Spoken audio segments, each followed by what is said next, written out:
Hello students, this is your bio class. तो बच्चों आज हम बात करने वाले हैं, नेक्स्ट टॉपिक है जो हमारा दैट इज़ बी कीपिंग के बारे में। तो बच्चों चलिए सबसे पहले समझते हैं बी कीपिंग या जिसे एपीकल्चर भी कहा जाता है होता क्या है। बच्चों बी कीपिंग या एपीकल्चर, बी से आप समझ रहे होंगे मधुमक्खी, ठीक है। बी कीपिंग मतलब रखना, यानी कि मधुमक्खियों के रख रखाव से संबंधित हम पढ़ने वाले हैं। तो बी कीपिंग को ही बच्चों हम एपीकल्चर भी बोलते हैं। बी कीपिंग को ही हम एपीकल्चर भी बोलते हैं। एपीकल्चर होता क्या है?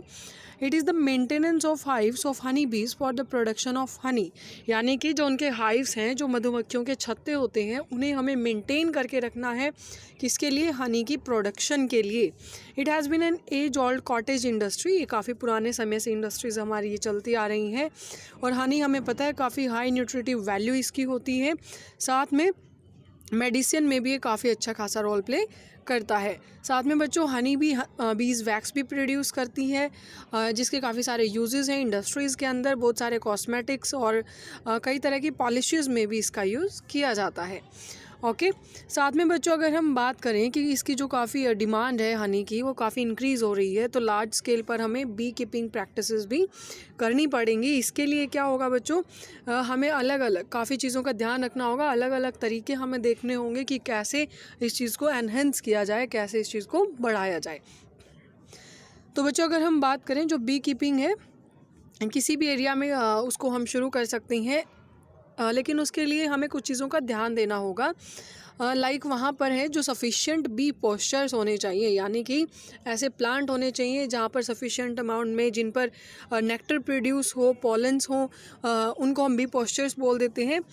लाइक वाइल्ड श्रब्स वहाँ होने चाहिए, फ्रूट ऑर्किड्स होने चाहिए, कल्टिवेटेड क्रॉप्स होनी चाहिए, जहाँ पर सफिशिएंट अमाउंट में नेक्टर प्रोड्यूस हो। जिन प्लांट्स के ऊपर काफ़ी सारी हनी बीज की स्पीशीज़ भी हैं बच्चों, जिनकी रियरिंग की जाती है, जिनका रख रखाव हम करते हैं।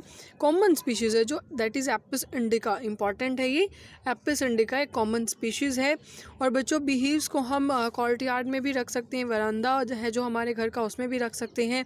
यहाँ तक कि घर की रूफ़ के ऊपर, छतों के ऊपर भी हम रख सकते हैं। बी कीपिंग कोई हमारा लेबर इंटेंसिव, या हम कह सकते हैं कि कोई बहुत ज़्यादा हमारा लेबर ओरिएंटेड वर्क नहीं है। ओके। बी कीपिंग बच्चों हम कह सकते हैं कि भाई वहाँ पर हमें काफ़ी मतलब स्पेशलाइज्ड नॉलेज होनी चाहिए। कुछ ऑर्गेनाइजेशन हमें ये बी कीपिंग की नॉलेज भी हमें प्रोवाइड करती हैं। तो अगर हमें सक्सेसफुल बी कीपिंग करनी है तो ये कुछ पॉइंट्स दिए हुए हैं जिन्हें हमें नोट करना चाहिए, या जिन्हें ध्यान में रखकर हम बी कीपिंग कर सकते हैं। सबसे पहला है बच्चों knowledge of the nature and habits of बीज की हमें उनके नेचर की, उनकी हैबिट्स की प्रॉपर नॉलेज होनी चाहिए।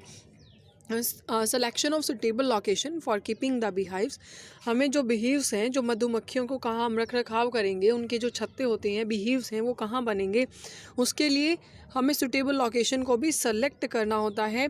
कैचिंग एंड हाइविंग ऑफ स्वॉर्म्स, यानी कि स्वॉर्म्स होते हैं हमारे जो बहुत सारी बीज हैं, मधुमक्खियाँ, उनके ग्रुप को हम बोल देते हैं, तो उनको लेकर भी हमें नॉलेज होनी चाहिए। Management of beehives during different seasons, अलग अलग सीज़न में कैसे मैनेज करना है, लाइक समर्स में, वेकेशंस में कैसे समर में, विंटर्स में हमें कैसे उन्हें मेंटेन करना है, कैसे मैनेज करना है अलग अलग एनवायरनमेंट के अकॉर्डिंग, सीजन्स के अकॉर्डिंग, उसकी नॉलेज भी हमें होनी चाहिए। लास्ट है बच्चों handling and collection of honey end of bees wax, यानी कि साथ में कैसे अब जो हनी है या बीज वैक्स जो हमें मिली है, उसकी हैंडलिंग और कलेक्शन कैसे हमें करनी है, इस चीज़ का भी हमें स्पेशली ध्यान रखना है। बीज बच्चों हमारे पॉलिनेटर्स भी होती हैं बहुत अच्छी, काफ़ी क्रॉप स्पीशीज़ की, जिसे सेकंड चैप्टर में हमने डिस्कस भी किया था। लाइक सनफ्लावर है, ब्रासिका है, एप्पल, पियर है। बीहीव्स को क्रॉप फील्ड्स में रखना फ्लावरिंग पीरियड में काफ़ी पॉलिनेशन को इंक्रीज़ करता है, एफिशिएंसी उनकी बढ़ा देता है, और इससे हमारी जो यील्ड है वो भी इम्प्रूव होती है। तो बच्चों कहीं ना कहीं हम कह सकते हैं कि ये दोनों तरीके से बेनिफिशियल है, क्रॉप यील्ड की पॉइंट ऑफ व्यू से भी और हनी यील्ड के पॉइंट ऑफ व्यू से भी। तो बच्चों ये जो पॉइंट्स हैं इनका हमें स्पेशली ध्यान रखना है। आपने अच्छे से पढ़ लेने हैं कि हमें सक्सेसफुल बी कीपिंग के लिए कौन से पॉइंट्स को, किन किन चीज़ों की नॉलेज को दिमाग में रखना है। ठीक है, आगे बात करते हैं बच्चों फिशरीज़ की। देखो फिशरीज़ नाम से ही पता चल रहा है कि कहीं ना कहीं हम फिशेज से रिलेटेड कुछ पढ़ने वाले हैं, इससे रिलेटेड हम डिस्कस करने वाले हैं। तो फिशरी बच्चों हमारी एक ऐसी इंडस्ट्री है जिसमें हम कह सकते हैं कि हम डिस्कस करते हैं या पढ़ते हैं कैचिंग, प्रोसेसिंग और सेलिंग ऑफ फिश, यानी कि ये सारी चीज़ें शेलफिश और अदर एक्वेटिक एनिमल्स, इन सारी चीज़ों को हम यहाँ पर प्रैक्टिसाइज करते हैं, उसे हम सारा फिशरीज़ के अंदर पढ़ते हैं। A large number of our population is dependent on fish, हमारी जो काफ़ी सारी पॉपुलेशन है वो डायरेक्टली और इनडायरेक्टली फिशेस पर डिपेंड करती है, फिश प्रोडक्ट्स पर डिपेंड करती है, और बाकी एक्वेटिक एनिमल्स हैं लाइक प्रॉन है, क्रैब है, lobster, edible oyster etcetera, food के लिए इन सब के ऊपर डिपेंडेंट है। Some of the fresh water fishes which are very common include catla, rohu and common carp. कुछ हमारे फ्रेश वाटर में पाए जाने वाले जो फिशेज़ हैं, जिनके अंदर हमारी कुछ स्पीशीज़ आती हैं, कैटला है, रोहू है, कॉमन कार्प है, ये सारी हमारे इसमें इंक्लूड होती हैं। यहाँ पर देखो हमने दो चीज़ें पढ़ी, फिशेस और साथ में एक्वेटिक एनिमल्स। ओके, तो यहाँ दो हम टर्म यूज़ करते हैं, one is pisciculture, one is pisciculture. Pisciculture क्या होता है, जिसमें हम फिशेस के बारे में, फिशेस की रियरिंग है, इन सब के बारे में हम पढ़ते हैं। और एक होता है बच्चों हमारा एक्वाकल्चर, एक होता है एक्वाकल्चर। तो ये ध्यान से समझ लेना है।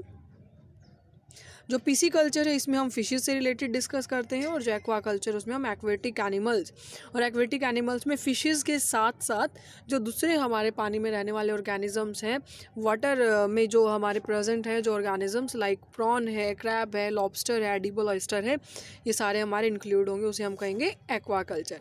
ठीक है, तो यहाँ हमने कुछ फ्रेश वाटर फिशेस को डिस्कस किया, कैटला, रोहू, कॉमन कार्प है, और कुछ हमारी मैराइन फिशेज़ हैं, यानी कि कुछ फ्रेश वाटर हैं तो कुछ मैराइन वाटर में रहने वाली फिशेज़ हैं जिन्हें ईट किया जाता है, जिन्हें हम इस कैटेगरी में इंक्लूड करते हैं। उनके अंदर हमारी है हिल्सा, सार्डिन्स, मैक्रल, पॉम्फ्रेट्स। ठीक है, तो ये हमारे कुछ फिशेज़ हैं, आपके कॉमनली आप नोट कर सकते हैं आपके एरिया में कौन से फिशेज़ को फीड जाता है। ठीक है, किन फिशेज़ को खाया जाता है। फिशरीज़ बच्चों हमारे इंडियन इकोनॉमी में भी काफ़ी इंपॉर्टेंट रोल रखती है। ये काफ़ी सारे फिशरमैन हैं और जो फार्मर्स हैं उनको एक अच्छा इनकम प्रोवाइड करती है, एम्प्लॉयमेंट भी देकर रखती है, मतलब काफ़ी लोगों को रोज़गार भी इससे मिलता है, पर्टिकुलरली कोस्टल स्टेट जो हमारे तटीय क्षेत्र होते हैं उन एरियाज़ में और भी ज़्यादा। For many it is the only source of their livelihood, और कुछ लोगों के लिए तो ये उनका एक इकलौता सोर्स होता है उनकी आजीविका चलाने का। और अगर हम बात करें कि फ़िशरीज़ की जो डिमांड है उसे इंक्रीज़ करने के लिए या उसे कंप्लीट फुलफ़िल करने के लिए अलग अलग टेक्निक्स को भी यहाँ पर एम्प्लॉय किया जाता है, जिससे जो प्रोडक्शन है फ़िशेज़ की वो इंक्रीज़ हो। जैसे अगर हम एग्जांपल के तौर पर बात करें थ्रू एक्वाकल्चर एंड पिसिकल्चर, देखो ये टर्म हमने अभी डिस्कस की थी, aquaculture and pisciculture, we have been able to increase the production of aquatic plant and animals, यानी कि एक्वाकल्चर और पिसिकल्चर से हम जो एक्वेटिक प्लांट और एनिमल होते हैं इनकी जो प्रोडक्शन है उनको हम इंक्रीज़ कर सकते हैं। तो एक्वाकल्चर में फिशेस प्लस जितने भी एक्वेटिक ऑर्गेनिजम्स हैं, और मेन जो हम स्पेशली जिन पर फीड किया जाता है, जिनको खाया जाता है, और पिसिकल्चर हम सिर्फ फिशेस को इंक्लूड करते हैं।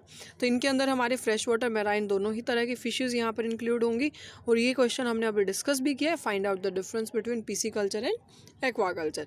इससे क्या होगा बच्चों, जो डेवलपमेंट और फ्लॉरिशिंग है फिशेज़ इंडस्ट्री की काफ़ी इंक्रीज़ हो जाएगी, और काफ़ी सारी जो इनकम है वो फार्मर्स को पर्टिकुलरली और साथ साथ कंट्री को भी हमारे काफ़ी बेनिफिशियल ये रहता है, इनकम जो सोर्स है वो बढ़ता है। We now talk about blue revolution as being implemented along the same lines as green revolution. तो जैसे हम ग्रीन रिवोल्यूशन यानी हरित क्रांति आपने पढ़ा होगा इसके बारे में, ऐसे ही अब हम ब्लू रिवोल्यूशन की बात करते हैं, यानी कि कहीं ना कहीं हम कह सकते हैं कि फार्मिंग के साथ साथ इस चीज़ को भी अगर हम इस चीज़ के एनहेंसमेंट पर भी अगर हम ध्यान दें तो ब्लू रिवोल्यूशन उसे हम कहेंगे। जो पिसिकल्चर, एक्वाकल्चर है हमारा इंक्लूड होता है, नील क्रांति जिसे हम बोलते हैं, तो इससे भी जो इनकम सोर्स है और काफ़ी सारी चीज़ें हैं हमारी रिक्वायरमेंट है वो फुलफ़िल होंगी, स्पेशली जो फिशरमैन्स हैं, फार्मर्स हैं, उनके लिए। ठीक है, क्योंकि एम्प्लॉयमेंट का भी अच्छा सोर्स हो चुका है बच्चों, और इनकम सोर्स भी इसमें अच्छा है, अब जनरेट हो रही है इनकम भी अच्छी खासी। तो इसीलिए कुछ नई टेक्निक्स को यूज़ करते हुए पिसिकल्चर और एक्वाकल्चर के ऊपर भी हम काफ़ी चीज़ें अगर हम इम्प्लीमेंट करेंगे तो काफ़ी बेनिफिशियल वो रहेगा। तो आज के लिए बच्चों आपका इतना, फिशरीज़ और जो बी कीपिंग है इन टॉपिक्स को आपने अच्छे से पढ़ लेना है। इनमें कोई भी डाउट आता है तो आप बता देना, उसे हम कल के टॉपिक के साथ मर्ज करके दोबारा डिस्कस कर लेंगे। तो इनके साथ साथ आपने नोट्स भी, मेन पॉइंट्स भी आप नोट करते चलें। ओके, यहाँ तक कोई डाउट है तो आप बता देना। आज आपने बी कीपिंग को और जो हमने सेकंड हमारा टॉपिक पढ़ा है एक्वाकल्चर या पिसिकल्चर, फिशरीज़ में दोनों को इंक्लूड किया है, ये सारा आपने रीड आउट कर लेना है।